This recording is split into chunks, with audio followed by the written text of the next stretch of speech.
Welcome to the JALTCALL podcast. Today's episode is an interview conducted in May 2025. The interview is conducted by Robert Remmerswaal of Sojo University, and his interviewee for the day is Eric Hagley. Enjoy the show.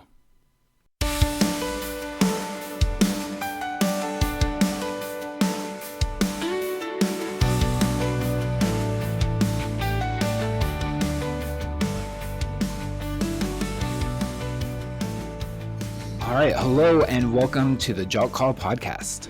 Today I'm your host, Robert Remmerswaal, and I'm joined by Eric Hagley, who founded the IVE Project. Hello, Eric. Thanks for joining the podcast today. Thank you for having me, Robert. It's great to be a part of JALTCALL as it always has been in the past as well. Yeah, I invited you on because you are the founder of the IVE Project. What is the IVE Project? Okay. Well, in a nutshell, I suppose it's a place where students who are learning English can come and interact with peers from multiple different countries around the world. They use the English that they're studying in the classroom to have real-world conversations and interactions, not so much actual conversations, but real interactions with these peers. And they are from over 20 different countries. So it's a really interesting way of making sure that your students are using the language that you're teaching them in real-world situations. Nice. Yeah, I've used it myself several times. It's a great platform. Before we get into that too much, I want to know a little bit more about you. How did you first get started with teaching? Yeah, it's a long story. After high school, I actually won a scholarship to study in Japan. And so I went to Yokohama National University. I did a degree in international economics. It was all in Japanese. Wow. And my goal back then was to work at the United Nations. I went back to Australia, started a master's in international relations at Sydney University, but for some reason, one morning I woke up and looked at the newspaper and there was an advertisement for a job for a Japanese speaker out at Uluru, which some people know as Ayers Rock. And I just dropped everything and went to Ayers Rock for a year. There I met my wife. She's Japanese, and we ended up getting married. After getting married, I decided, well, we might move back to Japan. And all of a sudden, I was living in Japan. I was offered a few jobs, but the companies wanted me to move to Tokyo or Osaka. And we were up in Sapporo to be near my wife's mum and dad. And I just could not find a job in Sapporo other than teaching English. Back in the day, I always looked, it's a terrible thing to say, but I kind of looked down on English teachers. And I can understand. anyways, I obviously needed the money, and I went and got a job and started working at a language school. And I found that I really, really loved it. I absolutely loved teaching. I immediately after starting this teaching career, I thought I've got to get an education degree. So I started at the University of New England in Armidale, Australia, online. And I got my graduate diploma in education with a major in TESOL. Then I did my master's. And I moved up, started teaching at universities from 2000. And taught in Sapporo and mainly in Otaru. And then in 2007, I was accepted to teach at Murano Institute of Technology. And that's where I also was introduced to the Japanese Kaken grant system. And having worked on virtual exchange since 2004, It was in 2015 that I got this Kaken grant to expand the International Virtual Exchange project, and expand it did. In 2004, it was just myself and a teacher in Colombia. He was in a regional center of the center of Colombia, and I was in Otaru. And at that time, our students had no access to people from other countries. And so we started doing these online interactions, and they just went off so well. The students in Colombia had no idea about Japan. The students here in Japan had no idea about South America, the lives and culture of the people. It just went so well. I started presenting on that, and others said, "Wow, I want to join." And so that's when I said, "Let's get this Kaken grant and expand it, get other people involved." So yeah, that's the long story in a very short moment of how I got into teaching. So your university, was fully in Japanese. Like you were just an international student then. That's correct. Yeah. Wow, I can't imagine going After through high, that. after high school, I came to Tokyo, and I was at the Tokyo University of Foreign Languages Japanese School. And basically, the scholarship program said you had to go from zero Japanese to university level in 1 year, or they would say goodbye to me. And everyone else in that school was in the same boat. And wow, that is the hardest I've ever worked, I think. It was I very, assumed. very intense. I was assuming, Australia in high school. I know nowadays some high schools offer Japanese as a second language. So that's not the Nope, case. You had zero. I had zero. I had no interest in Japan whatsoever. It was really a kind of fate that got me this scholarship. I'll have to thank my math teacher who said take foreign papers in preparation for your high school final math papers, and I took a paper from Japan, and that's when I won this scholarship. I knew nothing about it, but it ended up being incredible. It was, Wow. yeah, they paid for all my tuition and everything. It was truly amazing. So yeah, that first year of intense Japanese language, and then after graduating from there, they decided based on your grades at that school which university you would go to. And I went to Yokohama National University. Yeah. Wow. I guess there's no excuses then for anyone. If you've got a year, you've got some time, you can get to university level Japanese. Well, you have to have some pretty amazing teachers and a very good system. And Tokyo University of Foreign Languages Japanese language school was incredible. I still remember my teacher, Kobayashi Sensei. She was absolutely the best teacher I've ever had. She was incredible. Wow. Love her. Absolutely love her. Well, and just starting out, going back to, I guess, moving to the virtual exchange, starting in 2004, I know a lot of things would probably looked similar. Like a lot of the things we use today existed in their infancy back then, but it must have been quite a challenge to connect with Colombia. It What kind of was systems did you use? well, interestingly, it was similar to what we're using today. But as you say, much more limited. I set up my own Moodle, and we used Moodle. We also used Skype, which had basically only just started then. The biggest challenge, of course, was the Colombia. This teacher was teaching in a regional area of Colombia. Their internet infrastructure was very limited. But yeah, just the outcomes that we achieved were such that it was so appreciated by the students, and we just kept going with it. Um, you know, Moodle back then, it was very, very basic.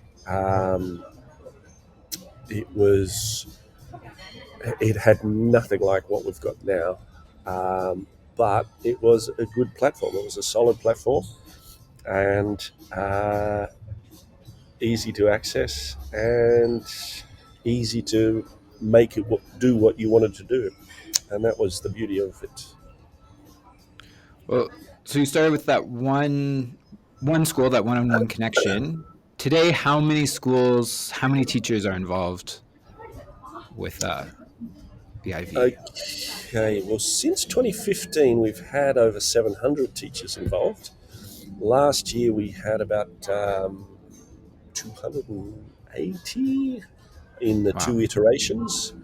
Last year, we had 11,000 students sign up, and about 8,000 of those were active. This one that is currently in progress, basically, I pulled back a little bit in my promotion of it, and I focused on the teachers that had been really, really good in the past. So we're actually down in numbers, but I think from quality wise, at the moment, it is really, really good. We've got some new teachers involved, new countries. Students from Ukraine in this present exchange are phenomenal. They are doing some really wonderful stuff. So yeah, we've had, as I said, that's the number of teachers. The number of countries to date, we're now up to 31. Wow. If we're counting full classes, if we're counting just, sometimes there are foreign students from different countries involved, then it'd probably go up to 40 actually. But yeah, when we're talking full classes, 31 to date. In the present one that's happening right now, 15. Yeah. Okay. I guess I keep saying the IVE project, but maybe we should actually say what that stands for. Yeah, it's the International Virtual Exchange Project. A lot of people call it IVE Project, and a lot of students and teachers now just say IVE. Okay. And we discovered that there's a K-pop group called IVE as well.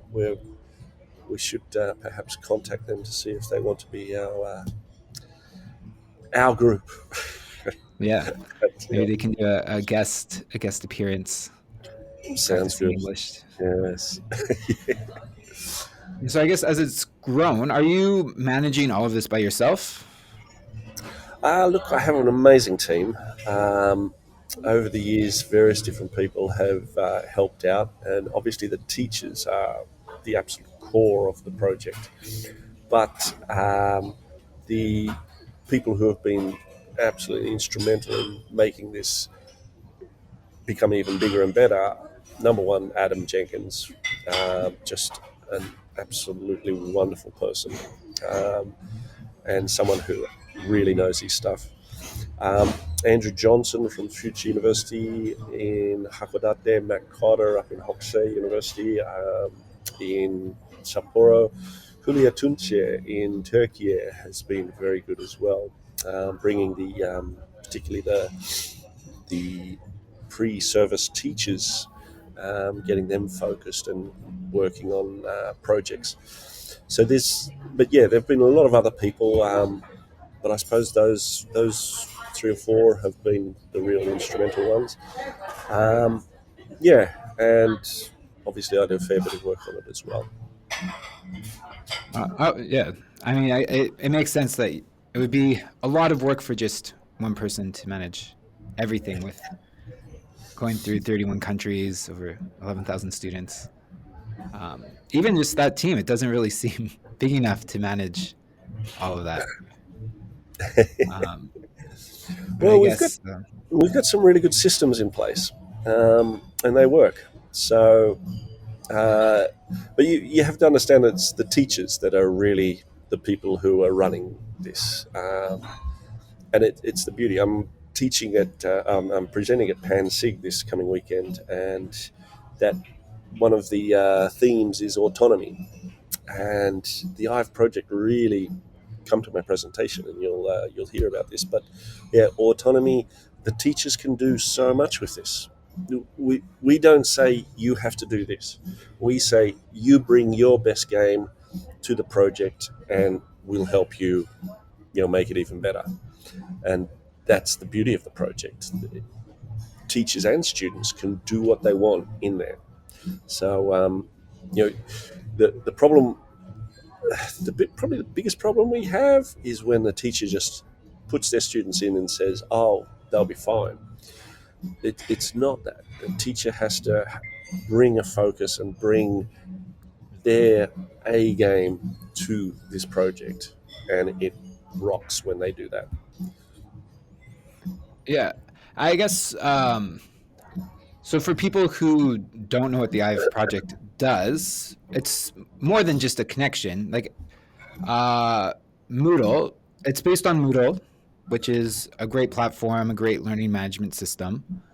And from my experience, at its core, the IVE project really lets students, it's really focuses on the forum aspect of Moodle and allowing students to write, interact with each other in written ways, in written forums, on the different topics that are interested in them, and kind of explore that at their own pace. Would you say that's fair? Like at the core of the project? Yes. The the thing with when you say forum, though, a lot of people have in their mind this, maybe Reddit or something like this, where it's Hmm. very heavy text based.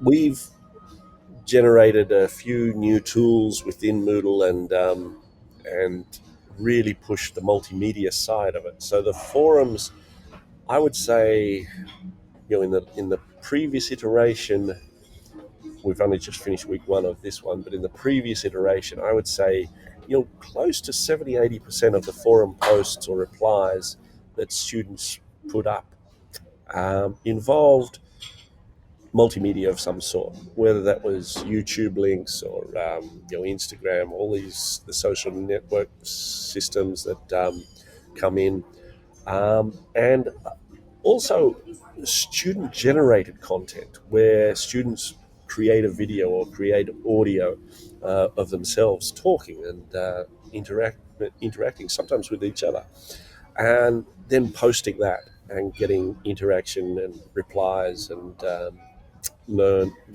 education from people from other countries. So although you say forum, you think text Hmm. only, it's not just text only. There is a lot of multimedia involved as well.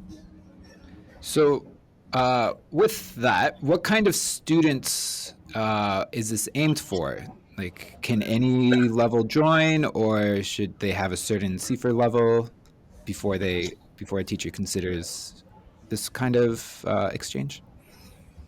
Again, it's up to the teacher. If your students are truly really high level, C2, I think it's not really for you. But if you are A1, A2, B1, B2, um, it's fine. The beauty of it is there's so many students involved that they find each other. They find their level. They find a level that they're comfortable with, and then they start the interactions. So pretty much any students who are studying English are going to benefit from this, but particularly that beginner, lower intermediate, they would probably benefit more.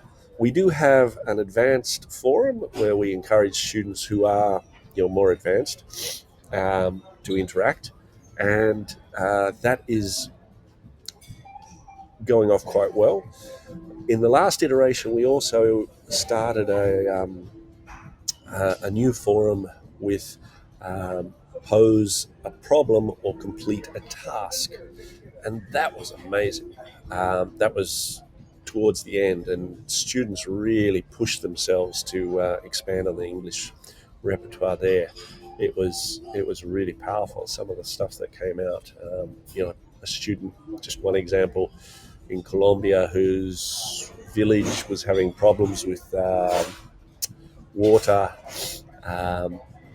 asked for feedback from students in other countries. We had students who were studying engineering in Japan offering opinions, students from China as well, students from other parts of Colombia and South America.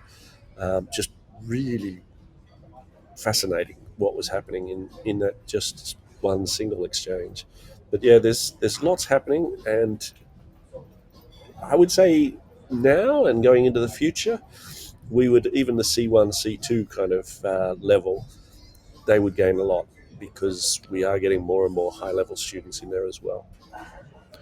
And so that project or problem based forum or area that's open to anyone, but it's not like it's a requirement, right? Like students who don't feel appropriate in those 8,000 don't need to start commenting about water if That's they don't correct. feel. That's correct. See, this is the beauty of the system. Teachers have autonomy. If you have, you've set up your class that you want to focus on SDGs, for example, in your English class, and each of your student takes one of those SDGs and says, "I'm going to be talking about this, so I want to get interaction with people from other countries." They can post on each of the different ones, and then get feedback from students in multiple other countries. If you are looking at, for example, focusing on the 7 wicked problems, which are really deep and very interesting to try and tackle, that would be something that you could do. Or you could just do it on your daily life. Really keep it simple. Um, Japanese students talking to each other about what do you have for breakfast. It's not so interesting. But if you ask someone from Mexico or Colombia or Turkey, or we've got students from Ukraine, Poland, China, Indonesia, asking them what do you have for breakfast, all of a sudden the interest level increases quite dramatically. It's Yeah. makes for really real kind of conversations, and perhaps not conversations, although we do real time exchanges as well. But that interaction and that motivation to use the language to find out about other cultures increases. I know my students didn't really believe some of the breakfasts that other people have. Like, really, you have these sausages, you have all of that for breakfast? I don't think so. But then, right, when you do an internet search, you're like, yeah, yeah, yeah. But when the person posts it, it says, no, this is what I ate this morning. You can't really fight them on Yeah, that. Like, okay, yeah, that is what you eat for breakfast. Okay. And yeah, not everyone has the same breakfast, right? that's Even right. you search Yeah, in Japan, like, oh, miso soup and rice for breakfast. Like, I know people who have that, but I don't know if that's the majority anymore.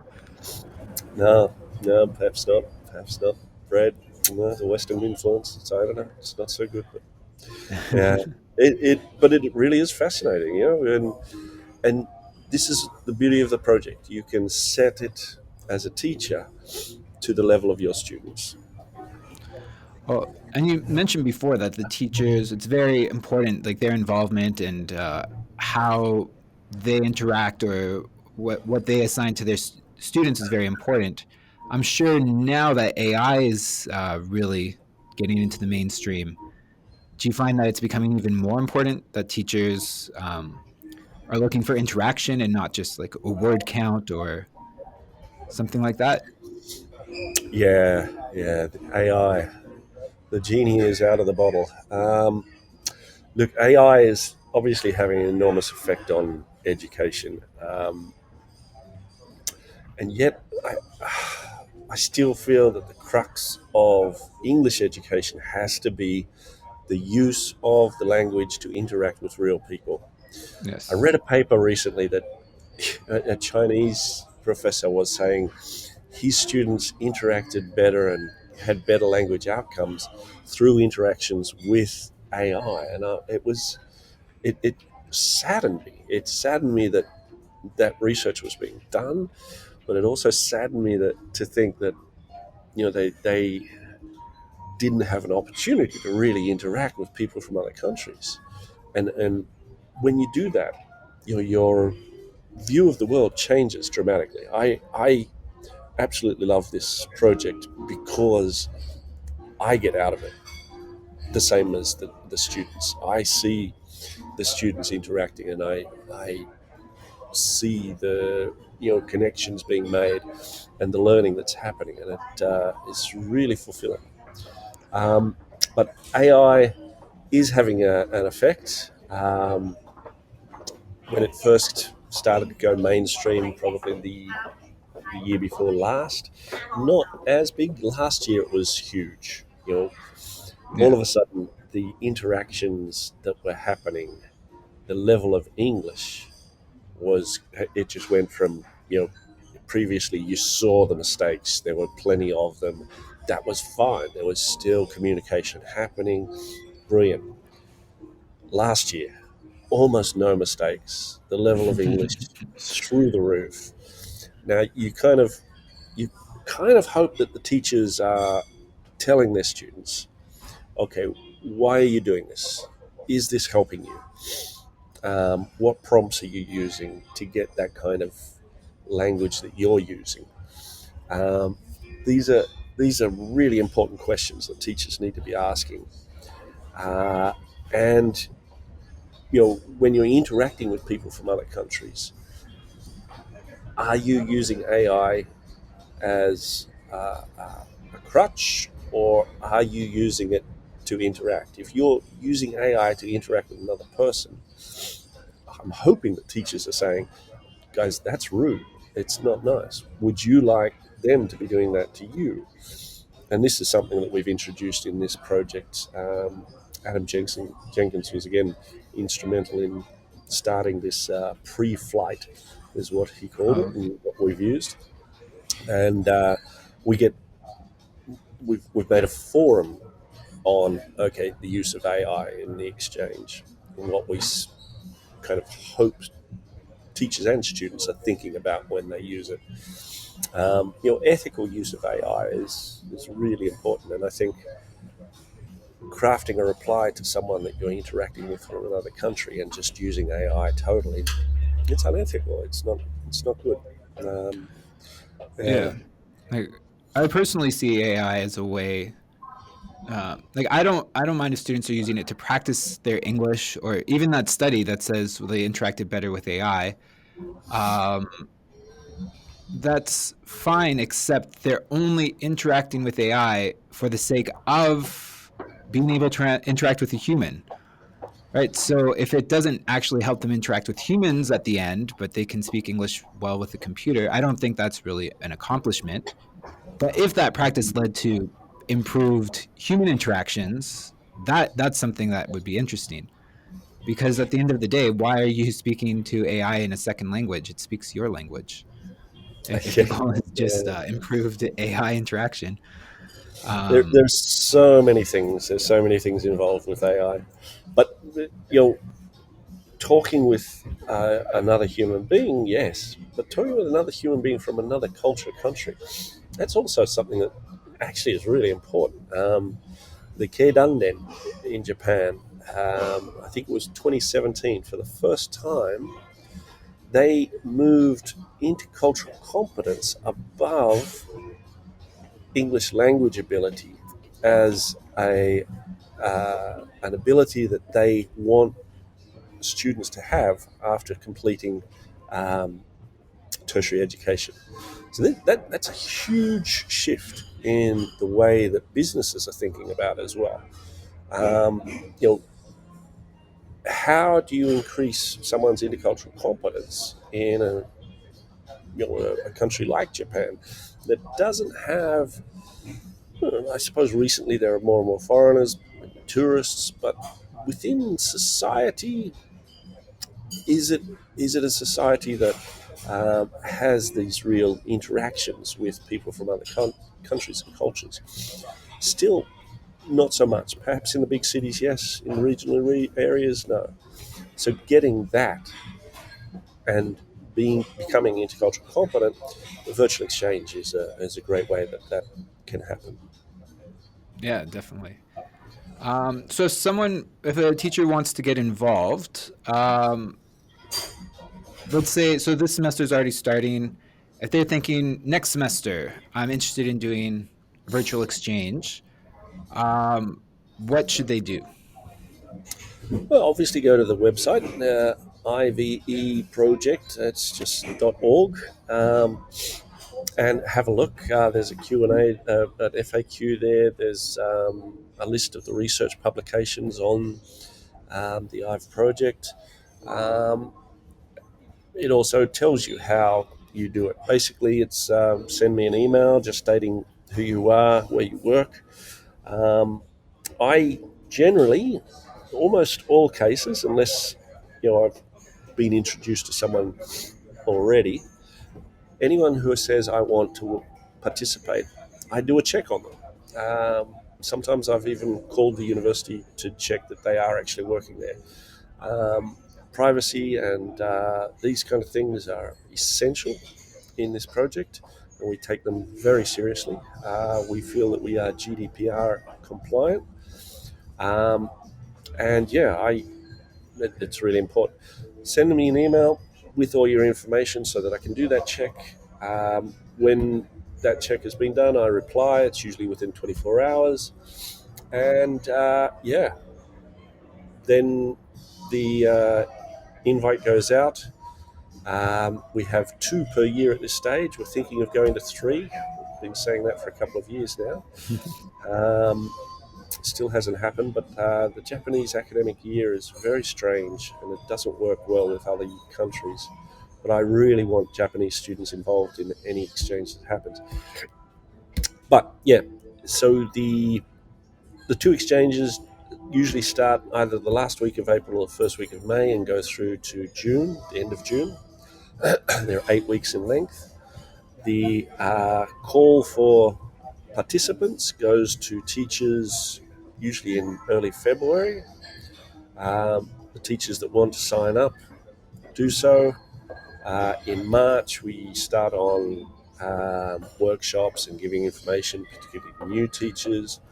By April, the students' information is set up. I tell them how they set up that file that they send me. I put all of the students into the system, into their groups. Teachers can then access their students' data, only their own students, not everyone's, and they can see things like how active they've been or what they're doing. That's all part of being a teacher in the International Virtual Exchange Project. The next one, so it starts in October. The call for participants usually goes out end of July, early August. And is it, are those, I guess the start date is fairly strict. You can't start before it opens, but those end dates, does it end exactly at 8 weeks? Can people linger around? Can they stop after 4 weeks? Generally, we ask them to go for the full 8 weeks. Some teachers, they can't, and we get that. Some teachers do finish early. At the end of 8 weeks, we keep it open. So the June one stays open until August the 1st. Now, last iteration, we had students, even though no assessment was assigned after the end of June, they were going hammer and tong right through, which was just wow. That's what you want. Yeah, it really was amazing. Then the October through November one, we keep that open until the end of January. And again, the same thing. Wasn't as active as the May, June one. I think because of Christmas and the holidays and things like that. But it was still really quite active with quite a few students. Again, no assessment involved. They just wanted to interact with people from other countries, so they kept going. And it was great to see. It always is great to see. Yeah, well, and one thing you mentioned, the check on teachers, like it's a very open system, but it's not open to the whole wide world. I think is a great balance that the IVE project can provide, right? You can do forums on Reddit, you can send your students out to these real places, but it's not necessarily conducive to language learning, and people might attack them for their limited English or for their views and all these things that you have to prepare students for. Or if you're in the IVE project, you have this constructive place that students, they do know it's monitored and they do know someone is there to protect them in a way, and there's no predators per se. They're all other students, all people from educational institutions. They're not just people trolling for the That's it. sake of trolling. I mean, That's I'm it. sure there's, with such high numbers, I'm sure there must be some bad actors, but it's not They're very rare. They're very, unchecked. very rare. You know, the we see way more good. You know, it's just phenomenal. Sometimes I see so many good things happening. Um, Students come out of themselves, and students want to help others as well. Um, there's a few stories that I would love to be able to tell, but I don't think I should. But some, you wonder why people are so wonderful sometimes, and then you don't. You think actually that should be normal, but there are so many beautiful things that have happened in the project that, as I said, just really makes me happy to be a part of it. Bad actors. Last year, I think we probably had to have words with 3 of those 8,000 active students. So, yeah, very, I mean, that's very pretty low. minor. Yeah, yeah. And we go through the teachers. I never contact students individually. I will always contact the teacher if there's a problem. Yeah. Um, yeah. Do you think the IVE project, it's going to keep going on? Do you see a long future? Is it going to wind down? What do you think is going to happen? Look, I think it's going to expand. I think other projects will also step up. There's billions of people studying English now. The project I run is one. There are others. I've looked at them all. I feel that I can honestly say that I think mine is one of, if not the best, for students. But there are others, and the thing is, a lot of teachers and a lot of institutions, they have to have their kind of brand name, and so they have to have something unique, and so they develop something for themselves. Mhm. And I get it. I get it. Yeah, it's that's. But in so many cases, they're just trying to reinvent the wheel. um, and yeah, we're getting more and more people looking at our project and saying, "Well, that's pretty good. Can you set it up for us? And can you do this? Can you do that?" Which is great as well. Is it going to expand? I'm feeling quietly confident that yes, it will. But at the same time, it is. We're going to have to make some pretty hard decisions soon. When we had the Japanese government funding, it was brilliant. We don't have that now. We've been asking for kind of donations. We've offered different options for teachers to purchase online textbooks. Um, we've uh, yeah, but it's not at the moment in a way that is truly sustainable going long term. So we are looking at a few options. One of those is asking companies to sponsor us via projects. So a major international company might say, "Oh, I'm interested in our company has this problem. It's a real world problem. How about people in the International Virtual Exchange project create a solution?" They offer prize money for that, but they also offer contributions to the maintenance and development of the project. It's something that we're looking at. I mean, that seems like a great way for those companies. I mean, they get a solution, which is useful, but they also great way to recruit some great talent that has That, this intercultural competence. that, that too. It's Yeah. probably the HR department might be the biggest proponent to throw money your way. Yeah, there you go. Hadn't thought But about that one, but that's a good one. Yes.